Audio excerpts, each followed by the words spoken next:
So this is Kerry Cassidy from Project Camelot, and I am here with Richard Allen Miller and Bob Dunn, and we're actually getting this set up. We're telling people where we are, so if you'll be patient with us, we're going to start officially in just a minute, but I know we're live now on YouTube, so all I have to do is tell people where to go.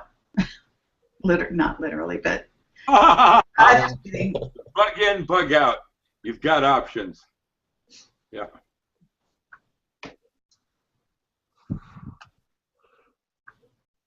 How did you like Richard Surratt? Oh, he's cool. It just was such a short interview, you know. It was hard to get much in there. Did you hear that one? No, but I know Richard, I really actually was his first interview when he started with Coast to Coast, and I liked him a lot and hope that I helped make his career. That's what I hope. He seems like a real good guy. Did you happen to catch Bob last night on Coast to Coast? No, I was on Caravan at midnight during that time, so I was doing my own thing. Sorry about that. I don't get out very much. I'm like a grumpy old man, and I'm overwhelmed with email. Just hundreds of email every day of people with diverse questions. I mean, every. Yeah, well, he had a pretty good discussion about Nibiru last night, but I'm reading the Seventh Planet, Mercury Rising now. I candidly have opinions, but have no factual data as a scientist. I don't know what it all means yet, and so stay tuned on that. I'm still in gathering mode. Some of the very important people I'm working with, like Gordon Dupp or others, have knowledge I don't. My pay grade is lower, I guess. I don't know how that all works. Well, like I said, I'm just a layman. I've just been following it for the last 4 years, mostly on YouTube, and then, of course, checking out Carlos Munoz Ferrada and Emmanuel Velikovsky, who both wrote about it, and Marshall Masters stuff, which is pretty good. But the best guy I found is the guy that's putting out the Tarot Black Star update. That's the book I'm reading. Oh, okay. Right now. Yeah, that one. It just came out, and I'm just starting it. You know, I'm not into it at all.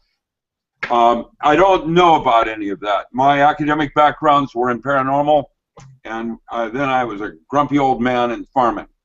Pretty much. Well, it's coming. Can believe that. It's just a matter of when. And well, NASA absolutely confirms that there's something coming in off elliptic near Neptune, and it is, they say, 5.5 times the size of Earth and is heavier than iron. So that might be nickel or so. I don't know. It could be a dead binary. Certainly, something is affecting our sun, not man. Global warming. We have global warming, but there's global warming on Mars and Pluto right now. That's what the latest research shows. Saturn got tilted when it came by Saturn. Saturn got tilted, or Jupiter. The rings, Saturn got tilted. Everything's being affected by it.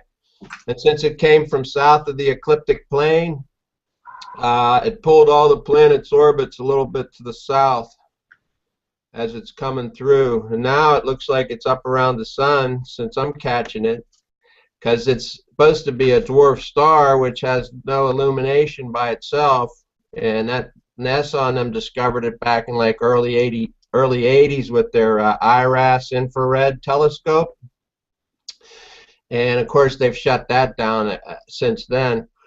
And so it really doesn't show up by itself until it gets near another sun, and it's up near our sun now. That's why I'm catching shots of it.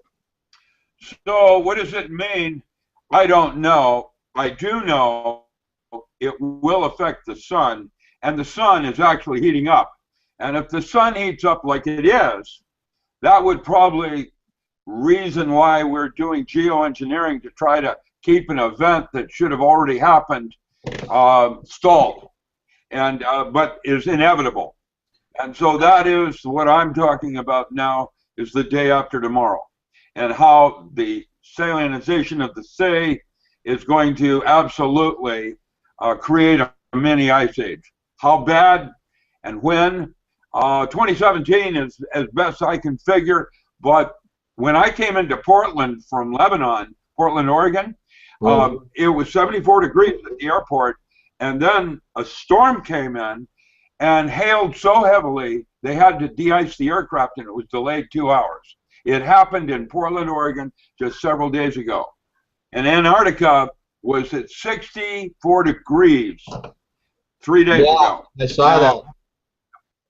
Well, then what do you think that's going to do to the ocean levels? And so I have a map I put up that you can calculate. We guess now, best science guesses will be 60 meters. If a 60-meter rise in the water, there will be a mini ice age. And probably it will have frost lines to 12 feet, maybe up north and down near Texas as low as 8 feet. And that means that nothing lives in the soil, that soil organism, seed, or any of that, which means if you're going to bug in, you're going to need all your lifeboat tools to reestablish the sands of Mars. Well, I think it's going to be a whole lot worse than that, actually. I mean, it's... Okay, now hold on one second, you guys, because we're just starting and we're going to go live right now. And we have, can you hear me? Yeah. Okay. We have a slight delay in sort of what we say and then what goes on, because I've got a screen on my other side here on another computer showing me what's actually going live over YouTube. So there seems to be a slight delay, but at any rate, we'll deal with it.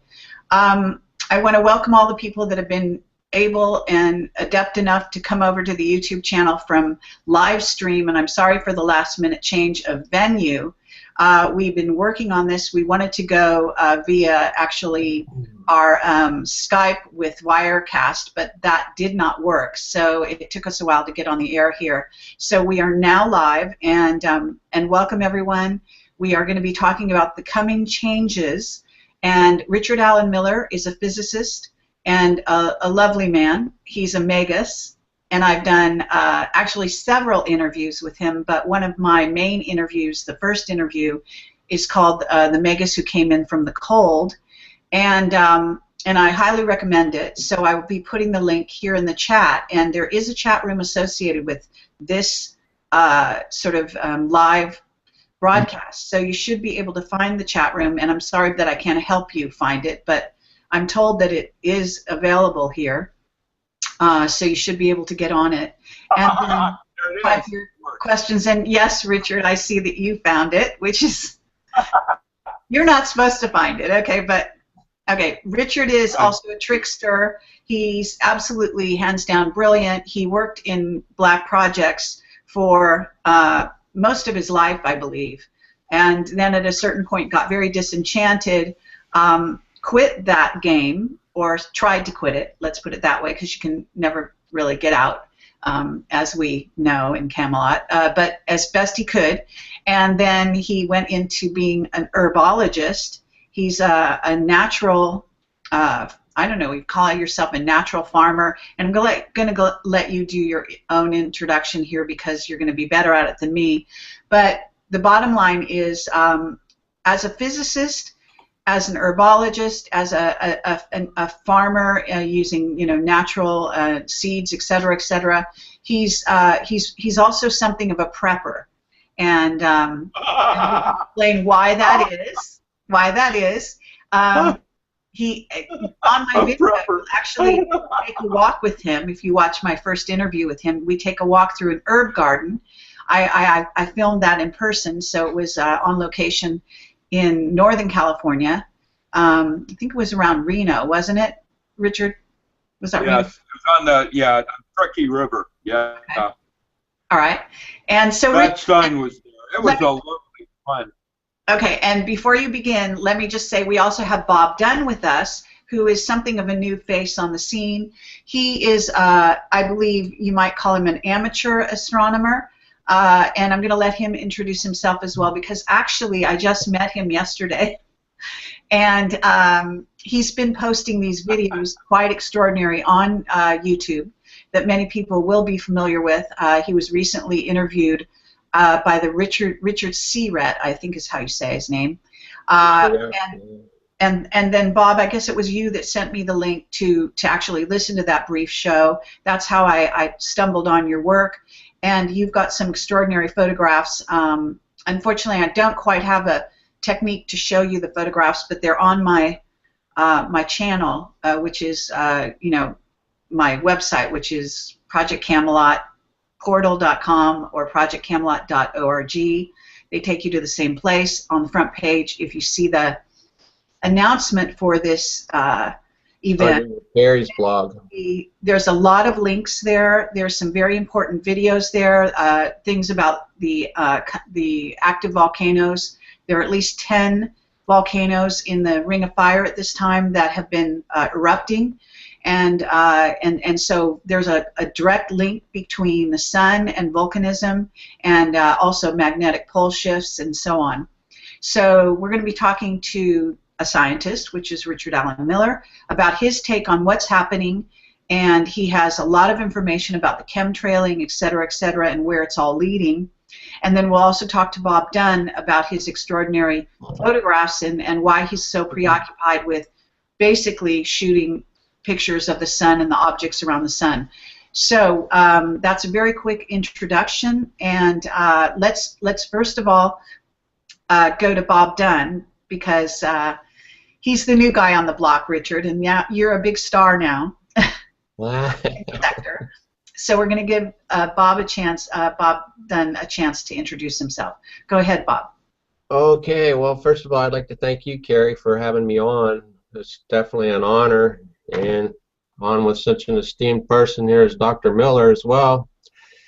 It's a bit mind-boggling, actually, because I'm just a lay person. I'm a born-again Christian since I was about 24, thereabouts. I'm 59 years old. I reside in Pittsburgh, Pennsylvania. I haven't no noteworthy accomplishments from a worldly perspective in my life that I can really mention, other than graduate of the School of Hard Knocks, I would say. And I've just been trying to relate how this approaching Nibiru system conforms to biblical prophecy. And I think I have it nailed down pretty well. And I got the summaries underneath all of my video uploads, which I have 78 now. When I started taking photos of this back in November 17th, 2014, when it finally came up from south of the ecliptic and made it up toward near our sun, so that it became visible in the northern hemisphere anyway. They've been catching shots of it down there in Antarctica for quite some time, and of course they tried to pretty much scrub them all out of their pictures, but some of them did leak through. So that's about it. You can find my work on my YouTube channel, Robert Dunn YouTube. Okay, and if you go again to my website and click on this event, you'll see that as well, in terms of all the links and links to Robert Dunn's video channel and his videos. So at this moment, Richard Allen Miller, could you give yourself a short introduction? Oh no, everybody pretty much gets me. I'm a polymath. That means I'm accomplished in a number of different fields. I'm not a Bertrand Russell yet. Got more books to write. But when I finish, I hope to leave some footprints. And one of mine is in working with children and empowering them to pay it forward with adults in the way they interface. So we have a educational reform with a paradigm shift in agriculture, where gardening becomes a recreational sport for children. And it's working. It's working all over. I just got back from Mexico doing it. So it's a cool thing. That's what I am. Anyway, I'm old. I'm 71. I'm basically having to sing for my dinner again because I had a little girl die of leukemia in my home. And so I write books, and that's how I live. So feel free to buy as many of them as you can use. Now, what I'm talking about today is an event that has historically been recurring over a century, and centuries. And I've given you some links on the new concepts of what are called desalinization of the ocean. Now, most of us are afraid of the grid collapsing and what it will do with nuclear power plants. And Fukushima was an Exhibit A, and there may be evidence to indicate that something more occurred on Japan than just those 4 reactors going offline and several of them going critical. As a matter of fact, if we have a type of, not extinction event, I'll call it a depopulation event occur, where a whole lot of people die, those that come out of a cave with essentially technology down to zero will be very ill-equipped to address the 400 other Chernobyl-like reactors that are out there and available. And it would be like Atlantis going into Greece, and a change of cultures, and at a handicap with no technology to stop the inevitable with nuclear radiation. The situation right now, the news reports today on Fukushima are that Gunderson et al. Says 700 generations are going to still be affected by what happened on that single event. 700 generations. And this object that you're talking about is going to directly affect the sun. And the sun, it determines all life on Earth. That, in terms of ocean currents, ice ages, and all of that kind of thing. It's all triggered with the sun. And so this object coming in off elliptic around Neptune, and then this object you're discovering out near the sun, a month and a half ago, the sun executed not a CME, but a what was called a plasma filament that went off in the opposite direction of the Earth. If it had gone toward the Earth, it would have put the Earth back into the Stone Age. We were very, very lucky. Mount St. Helens in 1980, when it went off, put us in a close extinction event that started the ocean current changes. And European weather patterns, they're based originally was on 7 currents. In Europe, they're down to 2. They tried, some people have suggested that the Gulf Stream is changing, and they were trying to stop that with the BP oil spill. And with the step up or ramping up of aerosols to reflect the sunlight back to stop global warming, my guess is we should have already experienced this event. I don't know when it's going to occur, but it's warming up so quickly now that once that salt ratio hits a critical point, we will in fact have a supercell storm, just like in the movie Day After Tomorrow. And it'll go that way all the way down to Texas. I have some maps that I can send you, Kerry, to do a follow-up on this in the chat room and whatever. I'm going to say that man is got a fiduciary responsibility to turn these switches off before we have cataclysmic events or the grid collapsing. We already know the grid's going to collapse. That's a Matt Stein thing, and he has proven it, that it's going to happen. And with the event that I was talking to you about, Petraeus and her movie Black Star, showing what happened in San Jose and the Metcalf incident, we're in doggy doo-doo right now. And I don't have a direction yet. I'm in discovery, and it's now suggesting that if you're going to bug in, you're going to have to be at least 12 feet underground for at least 3 weeks. And that when you emerge, you'll have snow to contend with for probably 2 years. If you bug out and go down to smart money in the new Americas, Costa Rica, whatever, volcanoes and the Ring of Fire are going to be triggered by this object out near the sun. And so I don't think any of it's going to work. And what is going to work is that there's going to be a change of culture where we go from Atlantis to Greece as a metaphor. And what happens next is those nuclear reactor power plants are going to be frozen solid and held in stasis until the Earth resets its ocean currents. And when they then thaw and return to normal weathers, we're going to have a world that's uninhabitable. And that means we're not going to let the next cultures ahead of us have any chance of survival. And so my fiduciary responsibility is to say something about that.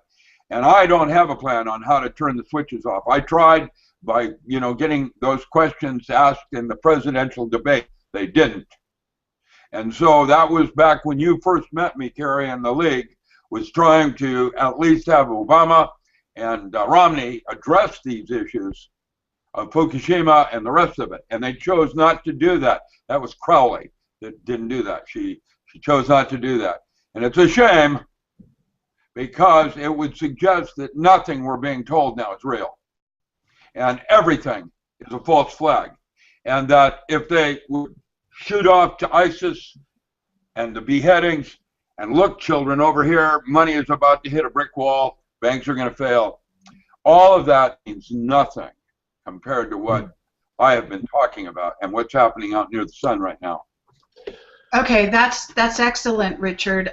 Very succinct, which is, kudos to you because you stayed on topic and all of that. No, you didn't really.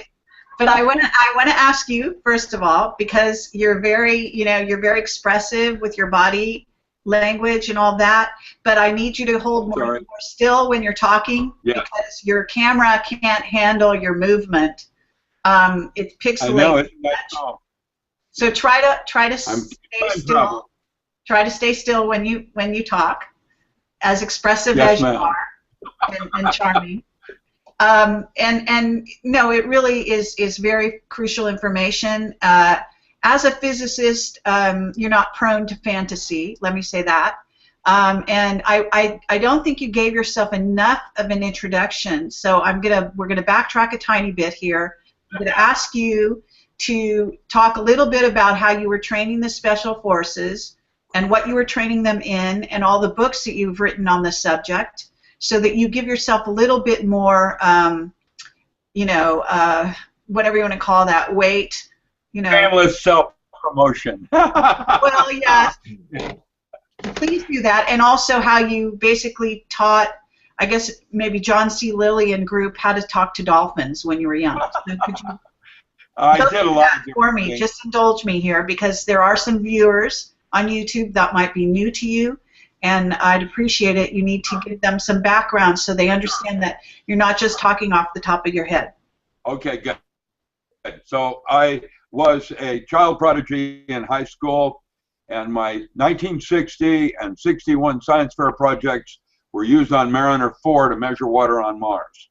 That's where old man DuPont figured out who I was, and then I became a top draft pick, and out of undergraduate school at Pullman, I went back to work for old man DuPont in Wilmington and Newark. I had, when I came out of graduate school, he immediately sent me into graduate school. And when I came out of graduate school, I went back home to Seattle to work at Boeing. And the first job I had was Lunar Base Alpha 1, later known as the Space Center. It was out of South Park.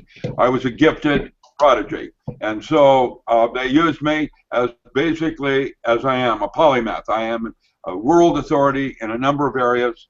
I have taught at Harvard for 11 years in metaphysics, graduate level. I have worked in anesthesiology with tenure at the University of Washington, and that's when I trained SEAL Corporation. Now this is how my future is talking to my present and changing my past, because back then SEAL Corporation had no concept of Navy SEALs, and what I did is train them how to be Supermen. And I've written books on that called Power Tools for the 21st Century and ESP Induction Through Forms of Self-Hypnosis, How to Think with the Gut. I worked with intuition rather than logic brain, and how people can change their belief systems like they might a pair of clothing, where it's used as a tool rather than a driver and limitation. That was in the early 70s. I worked under Dr. Carl Schleicher. That's what the smoking man, and why they call me the real Fox Mulder. I did it. I worked out of anesthesiology. That's in the early 70s.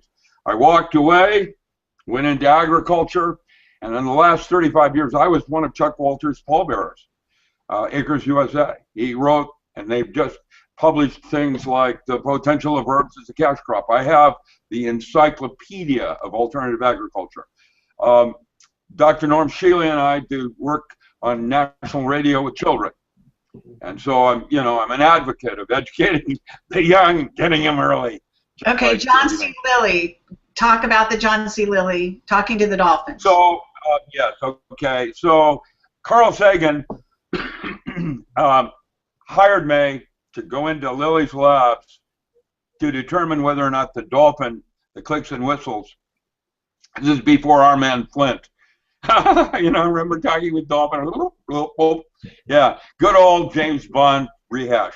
I went into John's labs and was there only 10 days when I realized that the clicks and whistles were a form of Clifford algebra, dimensional math. They had a redundancy coefficient that was 10 times more efficient than Hebrew, which I speak fluently. I did my own translations. I'm a Hermetic Kabbalist. I have a eidetic memory. So what basically I stepped back on the dolphin, realizing there's a book, by the way, called Information Theory and Aesthetic Perception. Aesthetic Perception and Information. Abram Moles. It's just been translated out of French, and is an excellent book on the concepts of how structured languages and how they're used. The Sephirah, a book of formation, relates sounds to words. It's not in our current Bibles, but it's gematria, numerology, whatever. There's a lot of things going on here where I personally believe there are 4 cetacean mammals that are more highly evolved technically than man. Orca has a cerebral cortex that's twice the size of man, and that mammal is firing 60% of it. That means that that mammal is a god, not our god, but going places man is not even equipped to go, and genetically. So, crunching power, that kind of thing. And by the way, I noticed that dolphin are more evolved also, and yet I've seen orca hunt dolphin for food. So it's a food chain kind of thing, like Bob Dylan might say. Everybody's got to serve somebody. And so I figure in the scheme of things, there's something more going on here on Earth. Apocalypse and all of that is part of our length, girth, and width with Joseph Campbell. He said that when you see the kingdom of the Father on earth, the apocalypse has already occurred. It's perpetual in its potential, which means it's always the part of length, girth, and width of man's evolution. And the new book I'm writing today is titled The Non-Local Mind in a Holographic Universe, How to Change the Movie. And that is the direction that I sense is empowering. Dealing with internal landscape, you can sprinkle in some structured water for intent, whatever. You can do that, and I think that that's where man's going. Excellent. Dunn's going to have anything to do with it? What's that, sir?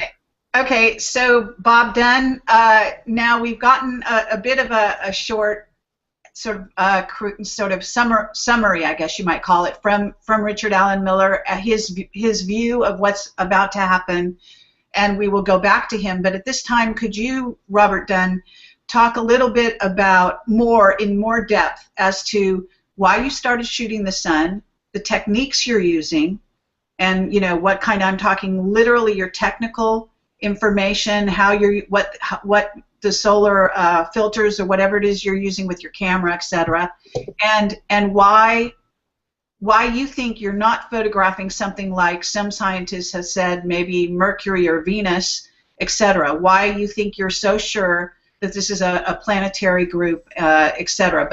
But talk about your techniques and talk about where you think this is going.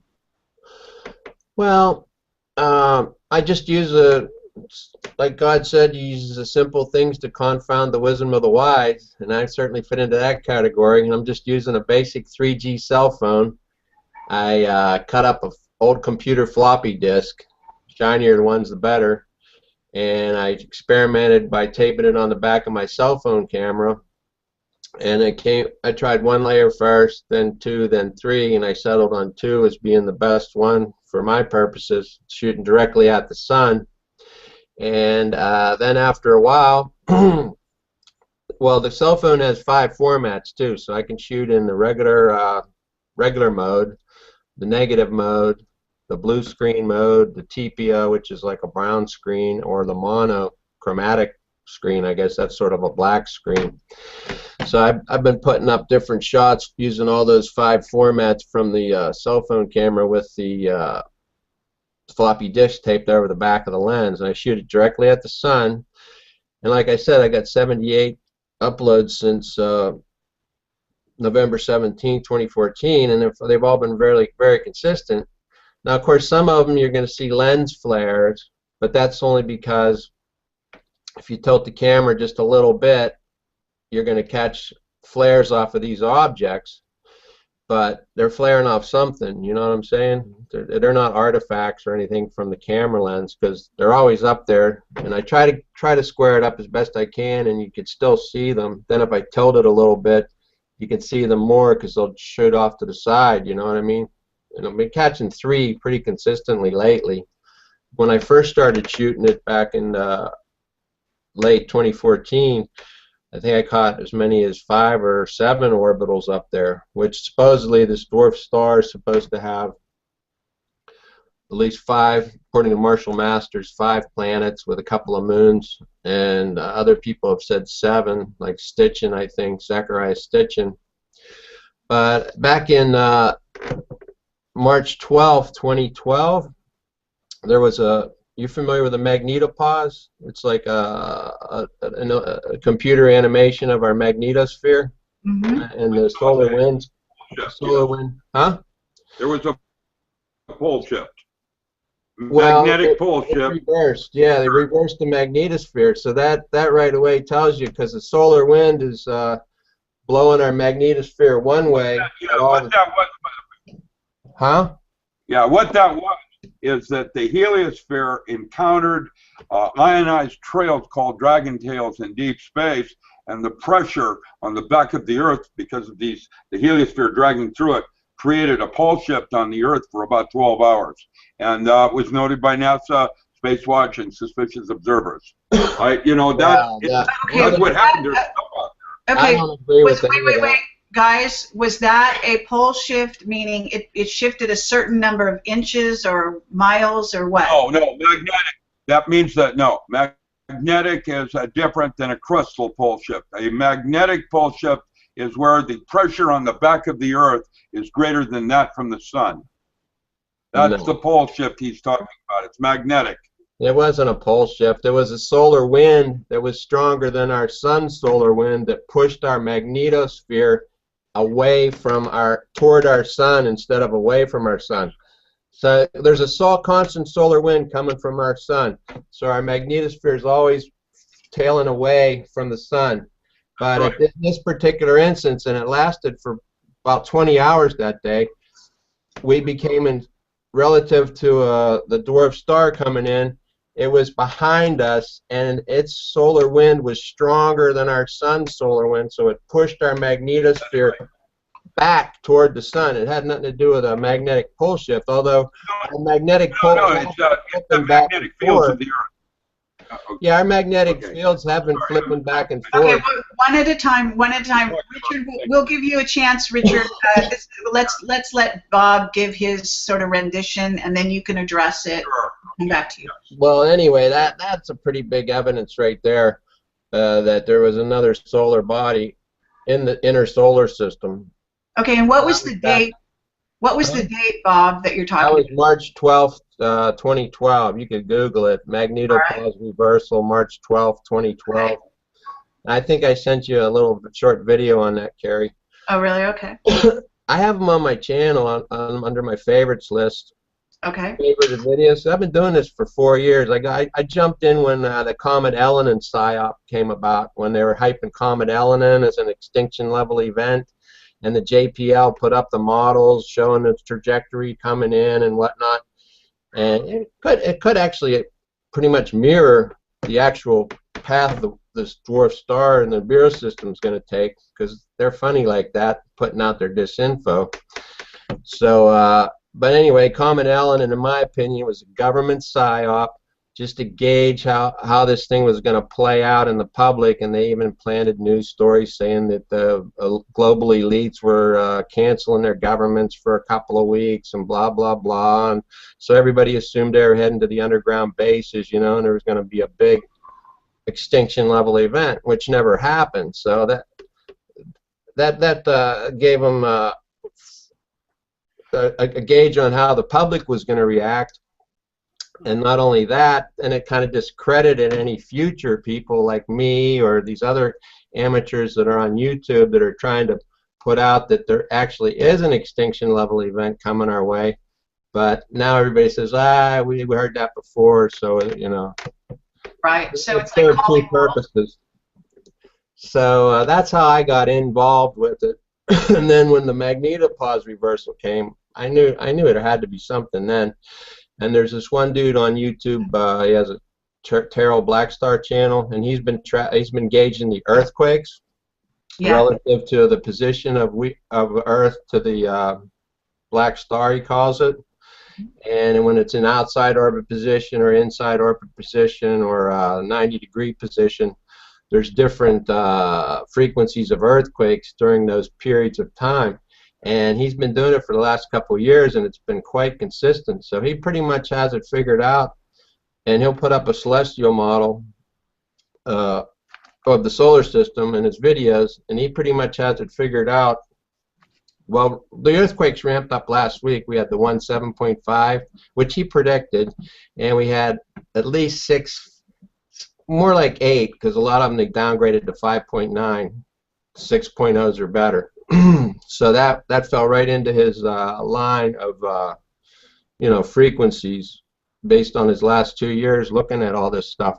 So anyway, what's going to happen is the sun's here, Saturn's out here, Earth's like at a 90-degree angle to Saturn, and the black star's coming around in between Saturn and the sun, and Earth's revolving around, and it's going to meet the black star and across its orbital path sometime in May. He's figuring about May 20th. And when that happens, it could be a total geological pole shift by as much as maybe 90 degrees when this thing locks onto us with its magnetic portal connection, and it becomes stronger than the sun's, you know. And Zeta Talk put out a good 3D animation video on it showing what is likely to happen, and they've been pretty spot on actually in their reporting on this whole phenomena. Okay, well, they've actually also been dead wrong for a very long time. About what? About many things, if you go back far enough. Yeah, I'm just talking about the black star thing.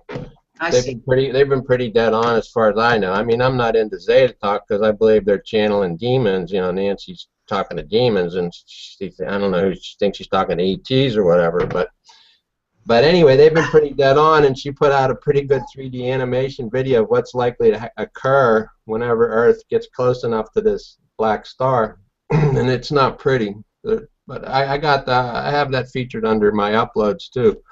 3D animation video. I got one from Terrell, Black Star update, and then Indian.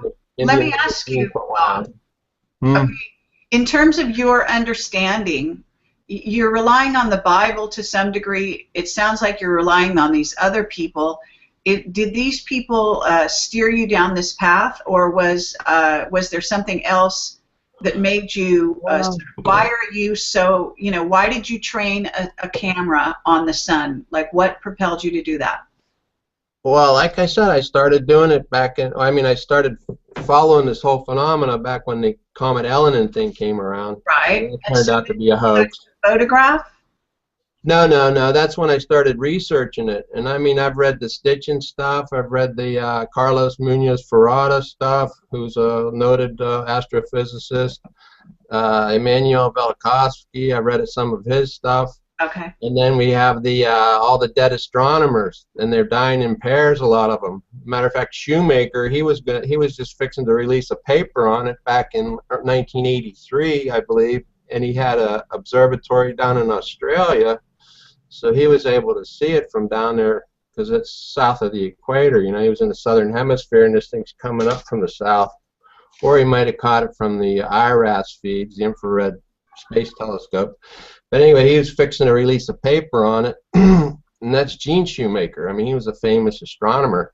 Well, somehow out in the outback of Australia, it's one of those triple trucks they got down there supposedly ran him over, and then his observatory burned to the ground the next day. And we got Robert S. Harrington. He was a naval astronomer, and he was consulting with Zechariah Stitchin about the whole thing, and he was pretty much in agreement, and he was ready to come forward, and then he died.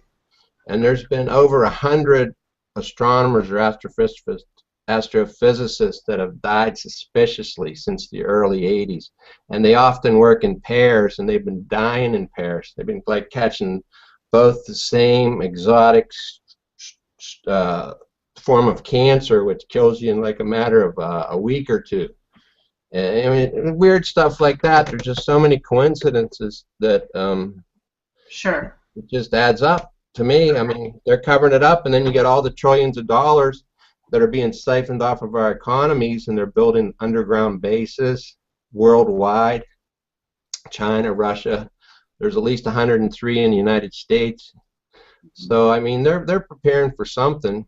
And okay, have you ever? Let me ask you this: have you ever been, contacted since you've been doing this by any kind of secret person who had special information? Oh no, no. This is all on your own. Oh yeah, it's been all on my own, and then of course I got the Bible, and I'm born again, so I got the Holy Spirit, so I got some form of wisdom there and discernment.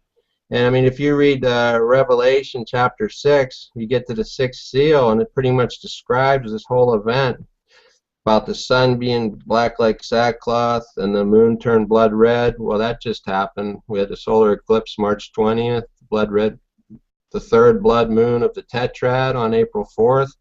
And that's the, I don't know if you're familiar with the blood moon tetrads, but they're all falling on Jewish feast or tabernacle days. They started in 2014, April, October. Now we're going April, and I think the next one's in September. But anyway, and then they got the one verse that says, the kings of the earth, the princes, the generals, the rich, the mighty, and every slave and every free man hid in caves and among the rocks of the mountains. So there's their underground bases. And then verse 14 right above that talks about the sky receded like a scroll rolling up, and every mountain and island was removed from its place. Well, when this thing gets close, latches onto the earth, rolls it over, if you're looking at the sky, it's going to look like it's being rolled up like a scroll. You know what I mean? Okay, now you think that this is going to happen in this May, in a month? I really do, because I've been trying to correlate it to the 7-year tribulation period.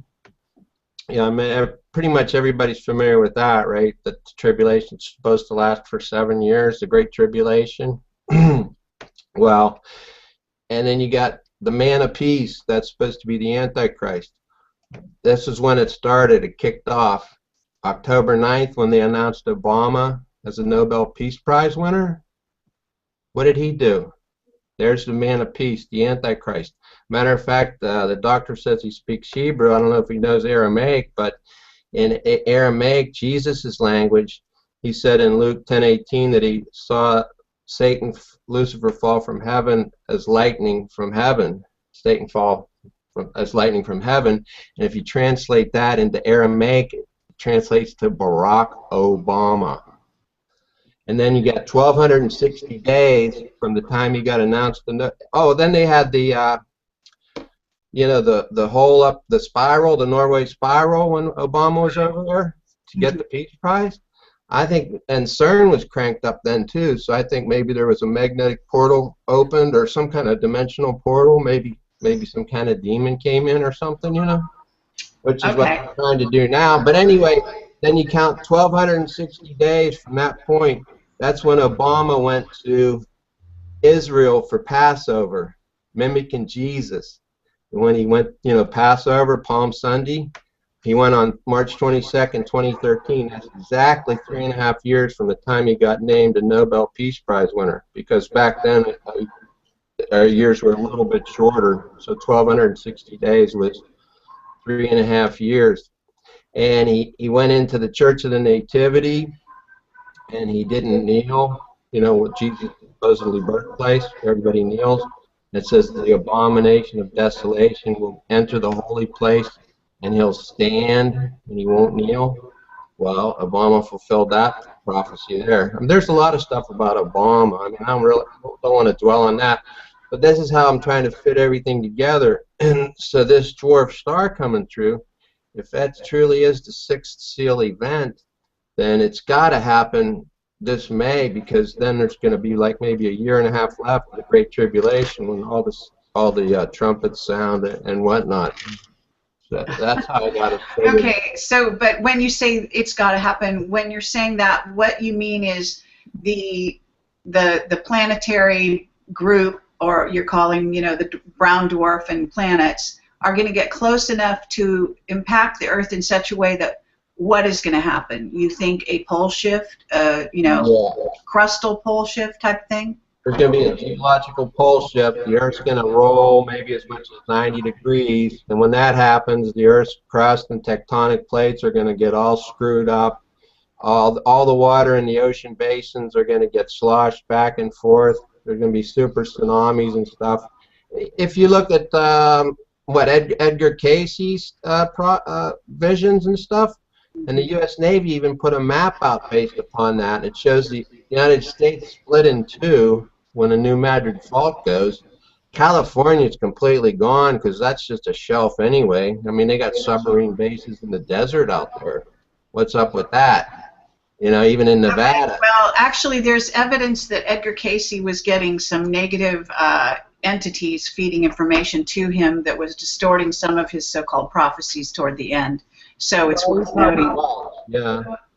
I mean, I'm not saying he was a person of God. I don't know where his stuff was coming from, but whatever. Okay, so at the moment, thank you for that. I'm going to go shift now to Richard Allen Miller. Richard, do you put a timeline on what you're looking at, and then also an event, sort of, you know, whether they're dominoes or however you want to frame it? Can you talk to that?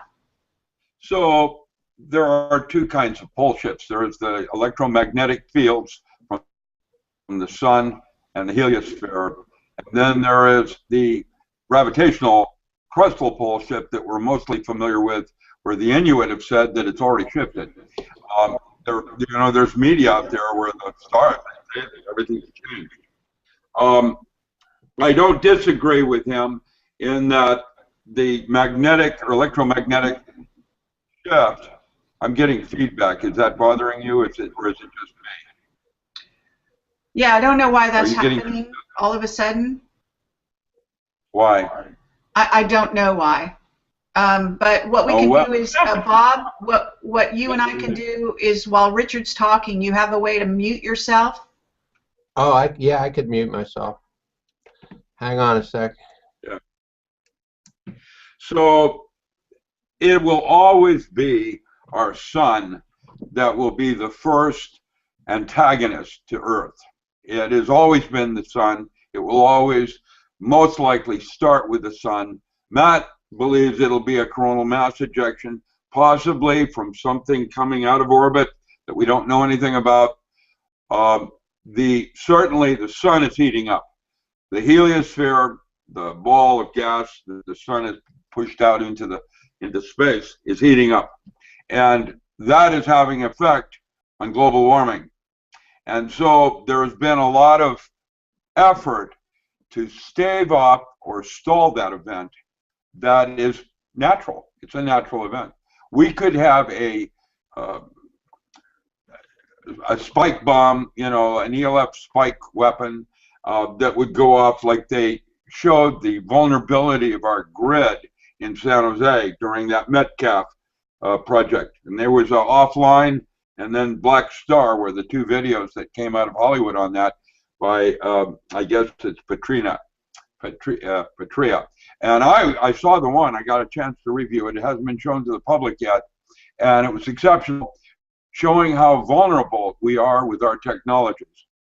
And so if the sun continues to do what it's doing, there will be a mini ice age because of the water levels of the sea rising and the currents changing. And it will play very similar to the day after tomorrow, where there will be freak storms. Cities will be decimated by tornadoes like LA and movie. And then the oceans rising in their sea to the point where New York and Florida are underwater. Once that happens, that changes the currents, and a supercell then forms. And I've got the physics of how this all works with graphics, if you like. There's even some very nice videos by NASA. This was what Al Gore was about originally. Now, in terms of knowledge base, I think everybody in somewhere at some level in Washington knows what's going on and are in some way or another afraid to or concerned of disclosing what's going on to the public for fear of mass panic, because there isn't much you can do about what the sun decides it wants to do, whether it's an object that's going to cause it to change. It's a natural cycle of things. Text going all the way back into Babylonia suggests this object that he's describing coming through orbit and creating havoc with life forms, and that whole cultures are gone. Atlantis, and then Greece. Where did Greece go? Greece and their elevation of the metaphor and archetypal levels of consciousness would suggest a culture way beyond ours. Like we are more technically or technologically oriented, and we have all these weird, creepy things called the Matrix with electronics and our romance with digital over analog. And so aliens come in all kinds of packages, and the way I have described it in the distant past is that there is a fourth genome in our blood type that is alien. We have no idea where it came from. Rhesus negative now is in everybody. If I were an alien trying to go for the Battle of Earth, it would make sense to be in plain sight where you wouldn't look inside yourself, and the war for Earth is going on inside each of us right now. That's biblical. And what I did in the notes up there with Matthew 13, with 52, 51, talking about the scribe, where I'm about to try to tell you, like the Colburn Bible has it accurately, so does the Holy Bibles, the ones that have been used for political uses. They still talk about it. In fact, Matthew did draw from the Colburn Bible. So did others.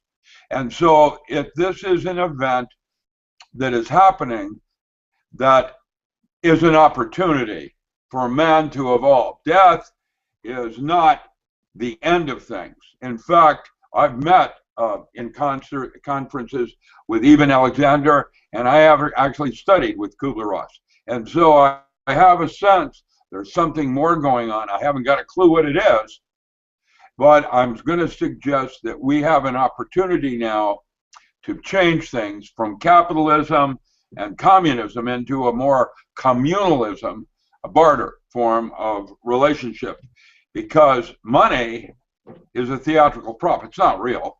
What's real is your labor. And what's going on now with Putin, you know, and all the gas, they say the gas prices are going to drop this summer.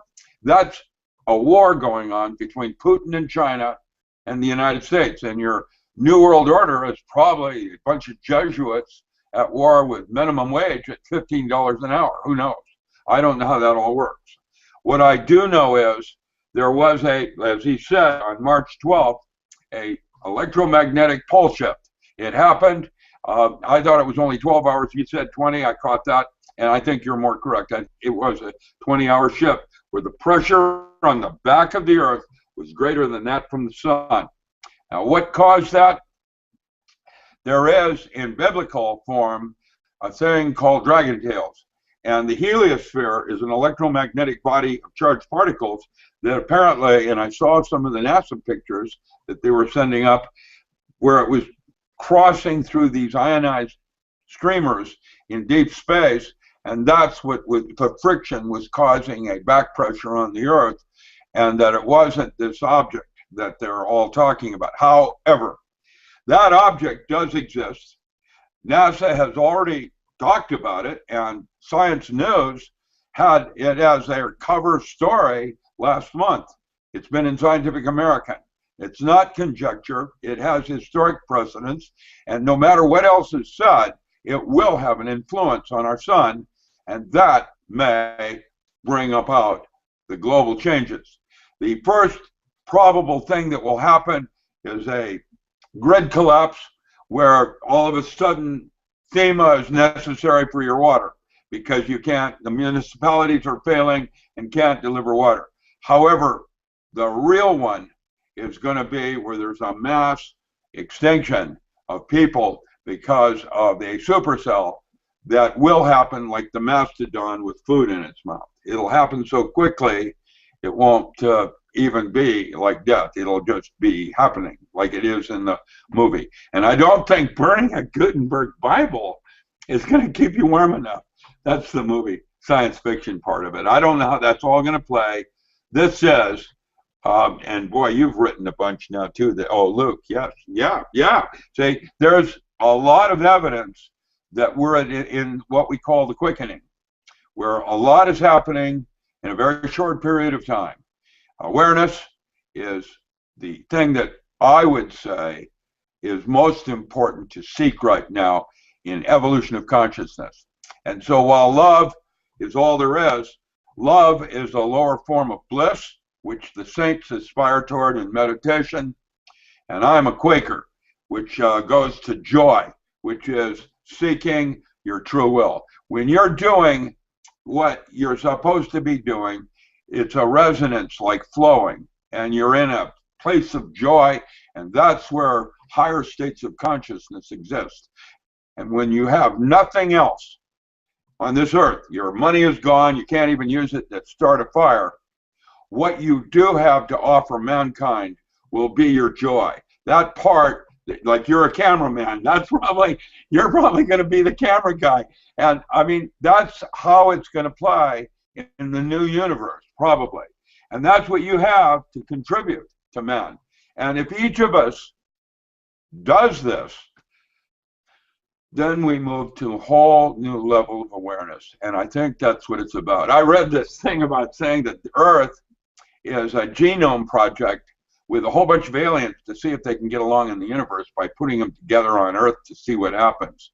And if we destroy the Earth, then that's how they get along with each other. I saw that as a metaphor. I don't know what it all means. I have imagination like everybody else, but I don't know. What I do know is the Ice Age, the mini Ice Age, is almost a 100% you can count on it. Now, if that's true, what are you going to do when you bug in down into a cave? Because when you come out of the cave, you'll be coming out with whatever you've got for soil and seed and the concepts of how to get along. 2017 is when I think the grids will collapse, and by 2020 we might have our Ice Age. Right now, I have no idea. That's what NASA is saying. I don't know. I don't think anybody really does. Geoengineering is a last-ditch effort. Oh, and then photography. I have something interesting. I have on Facebook posted an image that we caught on our camera. It's on my Facebook page, where Helen, I was right there when she did it, which means it wasn't fake. I was there. She took a picture of the sun. There was like a ring around it because of geoengineering. And what she captured was a picture of a fish falling in space. And the first thing I did is look for an osprey. There was none available. And you have no context of how big the fish is because it was lit underneath. You can see the sun reflecting off its stomach. And there it is. It's on Facebook.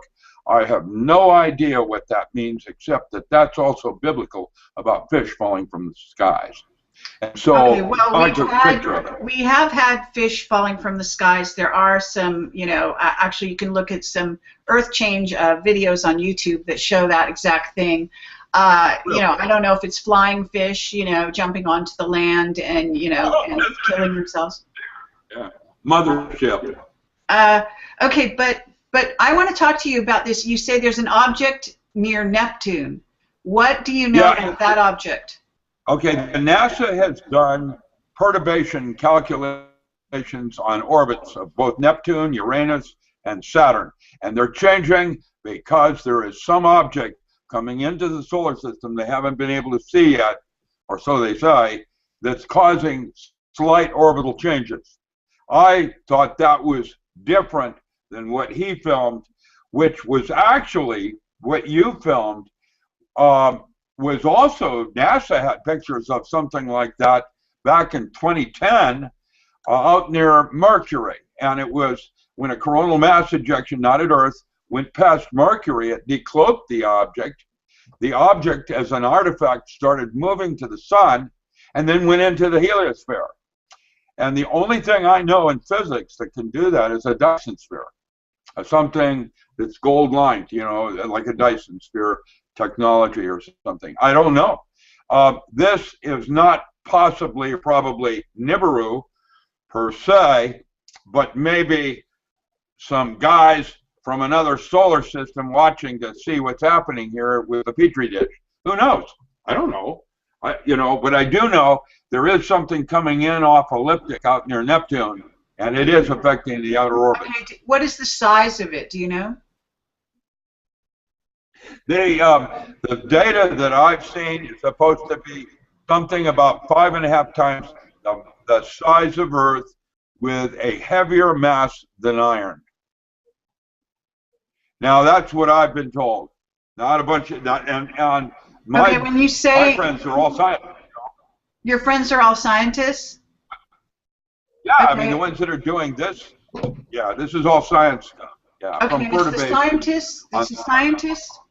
Richard, it's the scientists that have given you this information? Yeah. And then I've, you know, just normal web surfing like I do. Well, come on. You know you're okay, look. Let's be straight here. You're handled by Navy Intel, right? Maybe. Stay tuned on that. I don't know who they are. There's a lot of big strange fish around. And yes, my girlfriend is a first grade school teacher, so maybe she's my handler. They needed someone to wrangle me. We appreciate that, but nonetheless, do you have? Are you trying to tell me that you don't have any insiders talking to you, or are you not at liberty to talk about that? Yes, all of the above. Okay, just to clarify for people so they understand what we're talking about. I can't, you know, yes. Well, look, I mean, I don't know what's going on. When I don't think they do. I appreciate that, but Richard, when I met you, it's even documented probably on our interview, in which we had a very anomalous event happen during that interview. Remember? Yeah. That was very strange, wasn't it? Some weird time travel. I have no idea what that meant. Okay, but nonetheless. All of it. Yeah. Right. But at the time you had told me, this is what you've told me. You've told me a couple things, and you've done this publicly. So I just want to reiterate it right now for the listeners. One, you've been told that you were given a job to do, which was to educate children about growing things. Correct? Well, yes.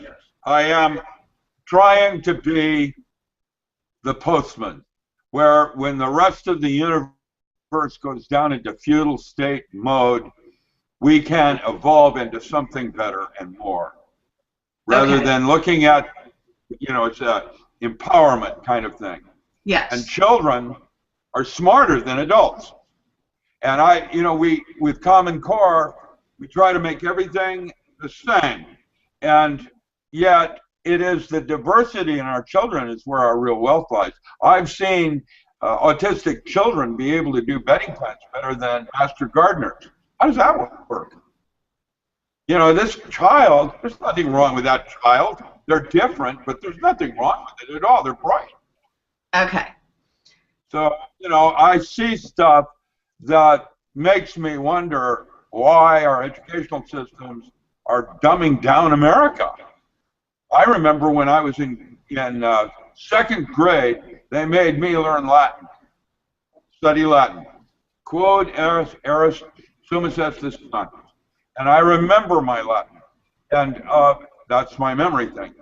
Why are they not doing that anymore? Sure. Okay, now we want to stay on point for the purposes of this conversation, and I don't know, we've been going for about an hour, I think, at this point, maybe, yeah. So at this point, Bob Dunn, do you want to add some things that you also want to say in terms of, you know, your timeline with Richard's are very different, right? So I understand that you have a focus that has to do with you're trying to explain things in terms of the Bible, but are you also trying to contact anybody out there, any scientists trying to get inside information to come, you know, to clarify your point? Are you looking at this, you know, you could be wrong. You acknowledge this? No. Well, any of the mainstream scientists, they're not going to talk about it. You know, they're going to die if they do. A lot of them have already, so they pretty much got their thumb on everybody. You know what I mean? So okay. What scientists could I, you know, NASA? They'll feed you a bunch of lies. You can't believe anything NASA tells you. Okay. I mean, we catch glimpses of things from their space telescopes that they aren't able to scrub out before it comes through the live feed onto the internet or whatever, and people make screen captures of it and then they post the videos. It's been a real piecemeal thing trying to piece this thing together. All right. Has anybody threatened you? Not directly. I'm surveilled all the time. I mean, you might think I'm crazy, but I got airplanes every time I step out of the house following me around. But it's not because of this Black Star thing. It's because I discovered how to defeat chemtrails. Once again, another simple thing to confound the wise: vinegar, because chemtrails are largely made up of alkaline salts plus all the other metals or whatnot that they put in there, nanoparticles. But the alkaline salts draw moisture, which help to form the clouds. Vinegar has acetic acid in it, so all you got to do is pour out a couple gallons of vinegar on a hard surface, let it evaporate, and chemically it's attracted to the alkaline salts because the alkalines, you know, they're direct opposites as far as you know, acid and alkaline go. So the vinegar attacks and it just erases the clouds. That's why all these hurricanes have been disappearing. Anything that's formed, if you'll notice, the Weather Channel calls it dry air, and certainly it is dry because it takes the humidity out of the air. But you'll see a large swatch of brown, dry air head toward these big storm systems, and by the time, you remember those couple in Hawaii last year, they were both headed, Cat 4s headed right at Hawaii last summer, and they dissipated. They weren't nothing left but tropical storms by the time they got to Hawaii. So yeah, I've been just surveilled due to that fact, because they know okay, I know. You don't think okay, so you don't think your latest videos are causing you any problems then? No, I got the Lord protecting me. I dwell in the secret place of the Most High under the shadow of His wings. So, okay. So fear no evil. Walk through the valley of the shadow of death. You know what I mean? Yeah, I appreciate that. Okay. As is above, so is below. I mean, it's even the occult thing. So I mean. Okay. Let me ask Richard Allen Miller. Richard, what do you think about this vinegar, pouring vinegar out? I use vinegar inside my body and to take molds off my body. You know, candida, whatever. I mean, you know, it works pretty good. I would say if I got harassed, I would ask them, how do I get on payroll?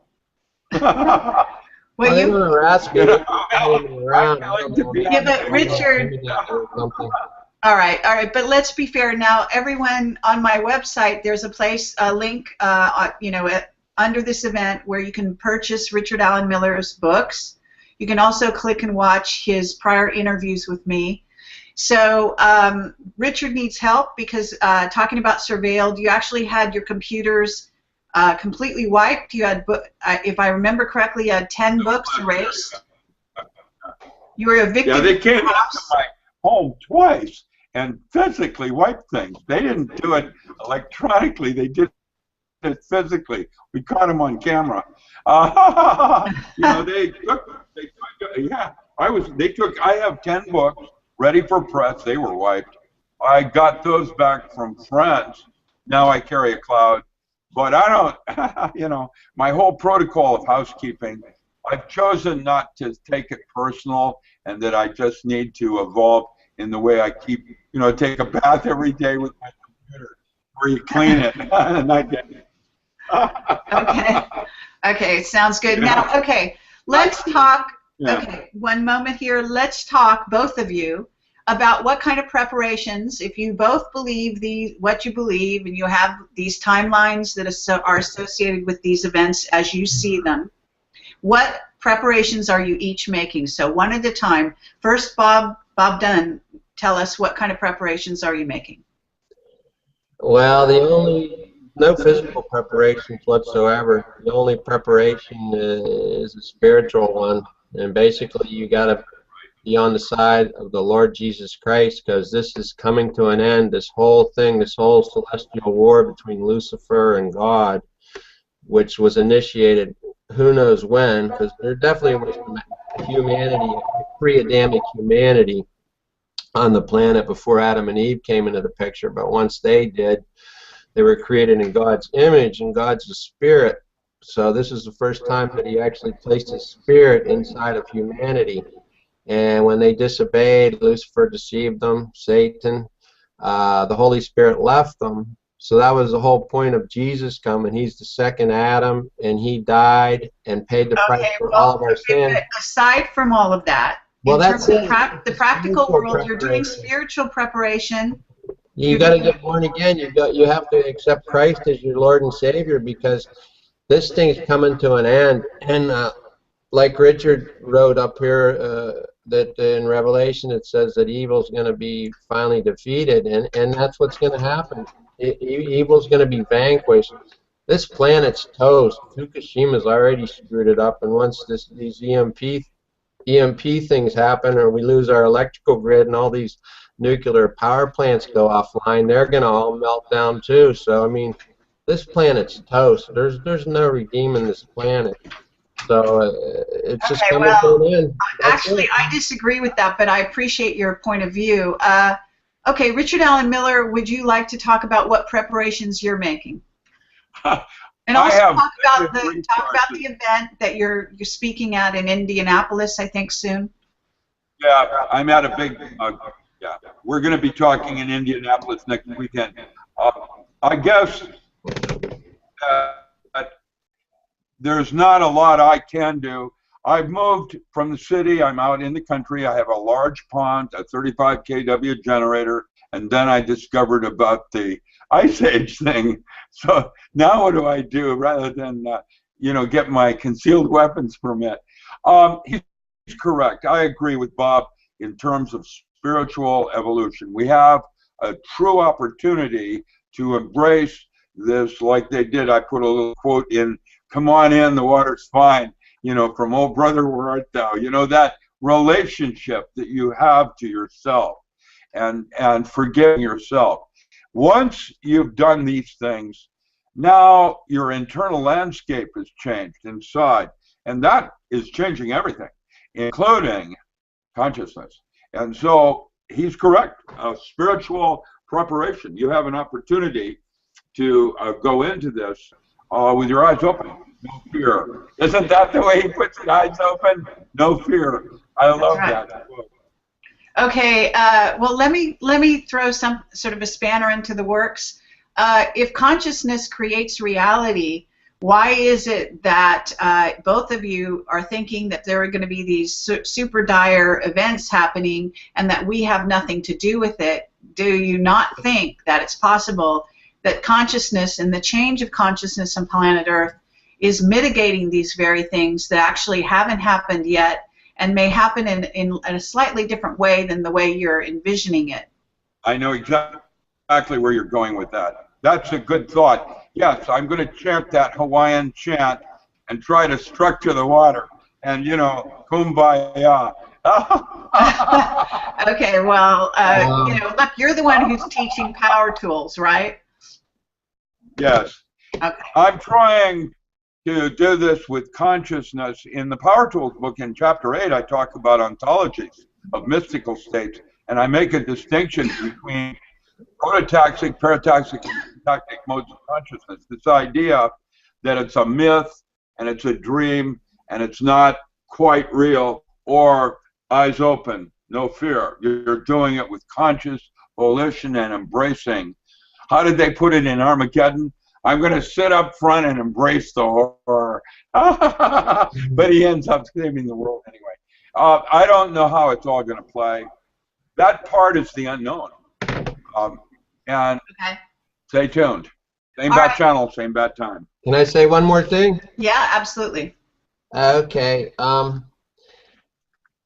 You guys are missing one point that spirit, God is spirit, right? So He created everything, including consciousness. And God, He doesn't dwell within His creation. He sits apart from it. He's in a different dimension. You know, that's why He can look at the timeline up and down. That's why 1 year is like, or 1 day is like 1,000 years, or 1,000 years like a day to God. Time has no hold on Him. So God created everything, even consciousness. So the spirit, that's what's important. The spirit created everything we see, the whole reality that we see. And the whole thing about the gospel is it's what Jesus did. It's nothing that we can accomplish. That's what caused Lucifer to fall. Pride. Actually, that's not true. Jesus said, as I do, you shall do too. And more. And more. Yeah, that's after you get born again and get His Holy Spirit. If you read the last if we've got it, we've got it, right? Pardon? If you've got it, you've got it. No, you have to. It's something it's tangible. You'll know when you have it. I mean, that's what I'm saying. That's what I'm saying. Yeah, you do know when you've got it. You do know when you're born again. Absolutely, and no one can tell you except you. Now, so let's thank you very much, both of you, for coming on the show. I really appreciate it. If anyone wants to see more videos with Bob Dunn, go to Bob Dunn's site. And Bob, you're Bob Dunn on the YouTube, right? Robert Dunn, yeah. Robert Dunn, because there's got to be more than one Bob Dunn, I imagine. There might even be more than one Robert Dunn if you Google. Sure. If you look for the pictures with the sun and the orbitals, that's pretty much tell you that's my channel. Okay, so we'll stay tuned to hear more from both of you on these subjects, and it looks like the chat room for some reason wasn't inviting in all the people, unfortunately, so we weren't able to get questions from the audience at this time with this format. I'm not sure why that is, what bells and whistles I need to do in order to make that happen, but we'll try to do that next time. So thank you again, Richard Allen Miller. Thank you so much for contributing all your knowledge and experience, as well as whatever background information you are being given. And Bob, thank you very much for your work over the past 4 years to track this system and coming in and coming forward here with us today. So. This is Kerry Cassidy and Project Camelot. I want to thank everyone. Any last parting words? You get one or a couple of sentences. Richard Allen Miller, parting words. Well, just think about what's really important and what you really are here for. And if you do that, fear won't be there. It'll be all part of what you're supposed to be doing right now. For now. Flow. Okay, great. And Bob Dunn, parting words? Well, the beer is the planet of the crossing, like Richard said. It comes around every 3,600 years or so, and that's what caused Noah's flood. And Noah was the only guy with his family that had enough faith in God to get into the Ark of Safety, Noah's Ark. The only Ark of Safety now is going to be to get into Christ Jesus, because this is the end of the age. And He's the only safe place to be. You can't achieve anything in and of yourself. There is no human evolution. It's basically you just have to put all your trust in God and ask Christ Jesus into your heart. All right. Thank you very much. Also, want to let people know that we have an interview on the front page of Camelot with Andy Lloyd, who's been tracking the Dark Star for over like 15 years at this point. I have a second interview. It is now on the front page of Camelot, projectcamelotportal.com or projectcamelot.org. We also have an interview with Cameron Faley on the front page, and that is all about, he's an insider, worked with the Illuminati as a banker and as a physicist himself, as well as a Muslim religious scholar. He has got some inside information about these topics, and I encourage you to listen to that video. So we will continue our investigation, and I urge everyone to do their own research and review this information and see what it triggers for you. Thank you again, both of you. We'll come back and do this again. I want to encourage everyone to donate if you've enjoyed this video, and go to projectcamelot.org to do so. We are going to be crowdfunding Project Camelot TV. This is sort of like a preliminary episode, if you want, using the YouTube Google format and seeing how it works and all of that. So thank you very much, and you'll hear more from me on that topic in the future. Goodbye. Thank you. Yeah, bye-bye.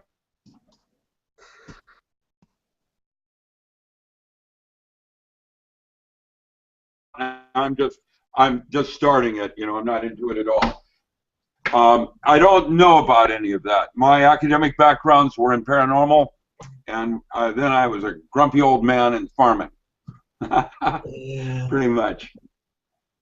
Well, it's coming. You can believe that. It's just a matter of when. And well, NASA absolutely confirms that there's something coming in off elliptic near Neptune. And it is, they say, 5.5 times the size of Earth and is heavier than iron. So that might be nickel or so, I don't know. It could be a dead binary. Certainly, something is affecting our sun, not man, global warming. We have global warming, but there's global warming on Mars and Pluto right now. That's what the latest research shows. So the heliosphere is heating up. Got tilted when it came by Saturn. Saturn got tilted, or Jupiter. The rings, yeah, Saturn got tilted. Everything's being affected by it. And since it came from south of the ecliptic plane, it pulled all the planets' orbits a little bit to the south as it's coming through. And now it looks like it's up around the sun, since I'm catching it, because it's supposed to be a dwarf star which has no illumination by itself. And that NASA and them discovered it back in like early 80s with their IRAS infrared telescope. And of course they've shut that down since then.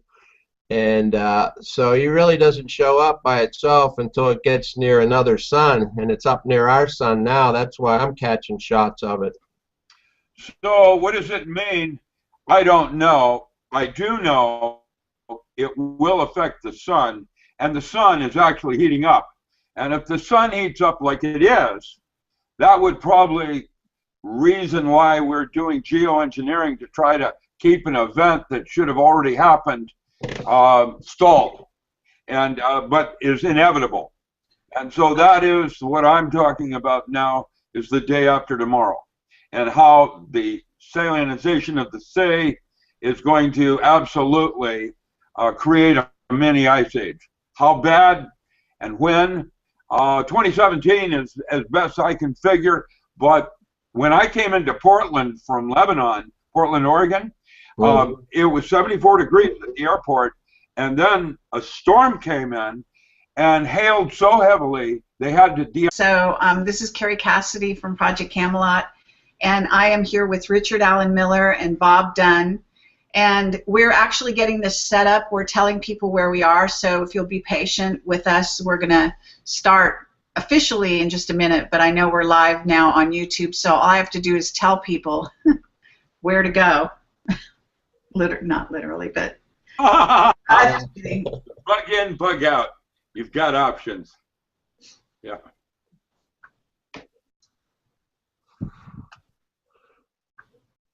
How did you like Richard Surratt? Oh, he's cool. It just was such a short interview, you know. It was hard to get much in there. Did you hear that one? No, but I know Richard. I really actually was his first interview when he started with Coast to Coast, and I liked him a lot, and hope that I helped make his career. That's what I hope. He seems like a real good guy. Did you happen to catch Bob Felicia last night on Coast to Coast? No, I was on Caravan Midnight during that time, so I was doing my own thing. Sorry about that. I don't get out very much. I'm like a grumpy old man, and I'm overwhelmed with email. Just hundreds of email every day of people with diverse questions. I mean, Yeah, well, he had a pretty good discussion about Nibiru last night, but I'm reading The Seventh Planet, Mercury Rising now. I candidly have opinions, but have no factual data as a scientist. I don't know what it all means yet. And so stay tuned on that. I'm still in gathering mode. Some of the very important people I'm working with, like Gordon Dupp or others, have knowledge I don't. My pay grade is lower, I guess. I don't know how that all works. Well, like I said, I'm just a layman. I've just been following it for the last 4 years, mostly on YouTube, and then, of course, checking out Carlos Munoz Ferrada and Emmanuel Velikovsky, who both wrote about it, and Marshall Masters stuff, which is pretty good. But the best guy I found is the guy that's putting out the Terrell Black Star update. That's the book I'm reading. Oh, okay. Right now.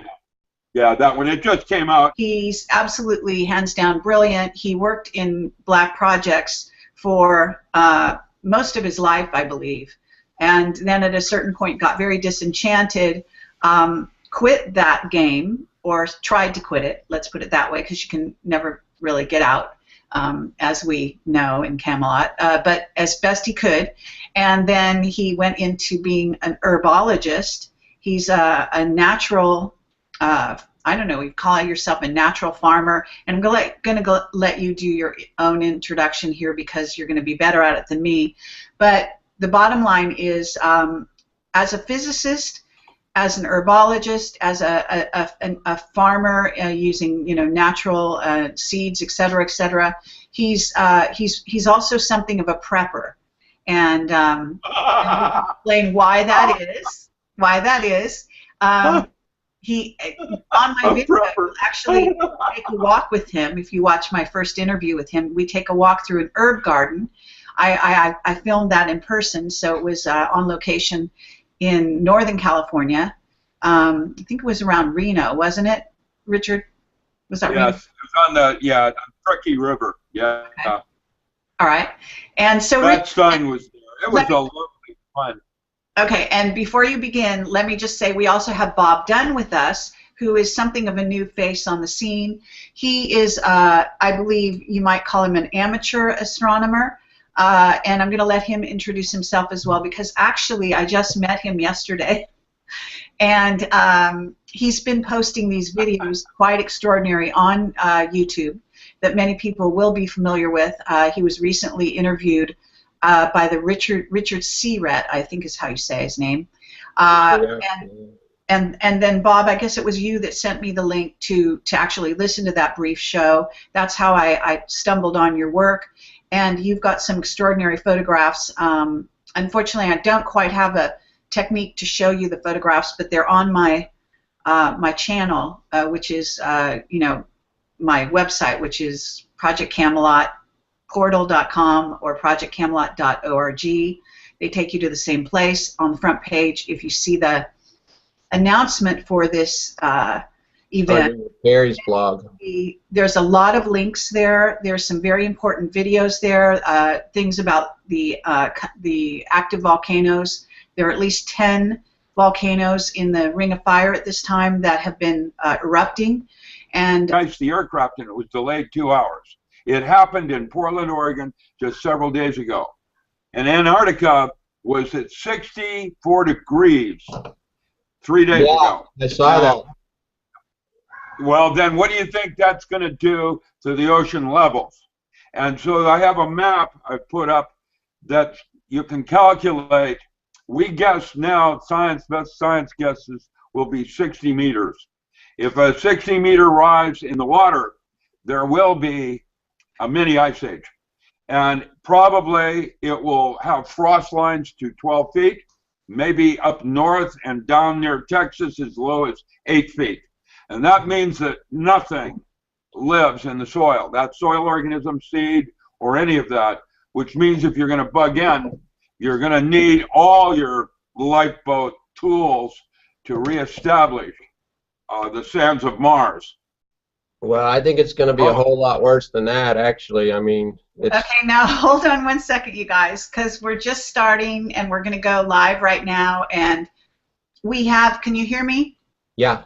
Okay. We have a slight delay in sort of what we say and then when it goes on, because I've got a screen on my other side here on another computer showing me what's actually going live over YouTube. So there seems to be a slight delay, but at any rate, we'll deal with it. I want to welcome all the people that have been able and adept enough to come over to the YouTube channel from live stream, and I'm sorry for the last minute change of venue. We've been working on this. We wanted to go via actually our Skype with Wirecast, but that did not work. So it took us a while to get on the air here. So we are now live, and welcome everyone. We are going to be talking about the coming changes. And Richard Allen Miller is a physicist and a lovely man. He's a Magus. And I've done actually several interviews with him, but one of my main interviews, the first interview, is called The Magus Who Came In From the Cold, and I highly recommend it. So I will be putting the link here in the chat, and there is a chat room associated with this sort of live broadcast, so you should be able to find the chat room, and I'm sorry that I can't help you find it, but I'm told that it is available here. So you should be able to get on it. And find your questions. And yes, Richard, I see that you found it, which is, you're not supposed to find it, okay? But, okay, Richard is also a trickster, and so there's a direct link between the sun and volcanism and also magnetic pole shifts and so on. So we're going to be talking to a scientist, which is Richard Allen Miller, about his take on what's happening. And he has a lot of information about the chemtrailing, et cetera, and where it's all leading. And then we'll also talk to Bob Dunn about his extraordinary photographs and why he's so preoccupied with basically shooting pictures of the sun and the objects around the sun. So that's a very quick introduction. And let's first of all go to Bob Dunn, because he's the new guy on the block, Richard, and yeah, you're a big star now. So we're going to give Bob Dunn a chance to introduce himself. Go ahead, Bob. Okay, well, first of all, I'd like to thank you, Kerry, for having me on. It's definitely an honor, and on with such an esteemed person here as Dr. Miller as well. It's a bit mind-boggling, actually, because I'm just a lay person. I'm a born-again Christian since I was about 24. Thereabouts. I'm 59 years old. I reside in Pittsburgh, Pennsylvania. I haven't no noteworthy accomplishments from a worldly perspective in my life that I can really mention, other than graduate of the School of Hard Knocks, I would say. And I've just been trying to relate how this approaching Nibiru system conforms to biblical prophecy. And I think I have it nailed down pretty well, and I got the summaries underneath all of my video uploads, which I have 78 now. When I started taking photos of this back in November 17th, 2014, when it finally came up from south of the ecliptic and made it up toward near our sun, so that it became visible in the northern hemisphere anyway. They've been catching shots of it down there in Antarctica for quite some time, and of course they tried to pretty much scrub them all out of their pictures, but some of them did leak through. So that's about it. You can find my work on my YouTube channel, Robert Dunn YouTube.